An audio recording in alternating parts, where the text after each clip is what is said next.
नमस्कार। आज के मुख्य समाचार। कहा जाता है कि औरत बिना घर नहीं चलता है। हमारा और हमारे चैनल का ये मानना है कि अगर औरत इंस्टाग्राम, फेसबुक, व्हाट्सएप पर ना हो तो ये भी नहीं चलेंगे। इसी के साथ एक बड़ी रिसर्च से पता चला है कि सिर्फ 10% महिलाएं ही धूप से जलती हैं, बाकी की 90% महिलाएं एक दूसरे से जलती हैं। और उससे भी बड़ी रिसर्च से पता चला है कि पति अपनी पत्नी को सिर्फ खुश रख सकता है लेकिन चुप नहीं रख सकता।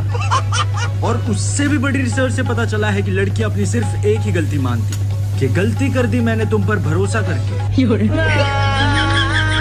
अगर हम करें तो करें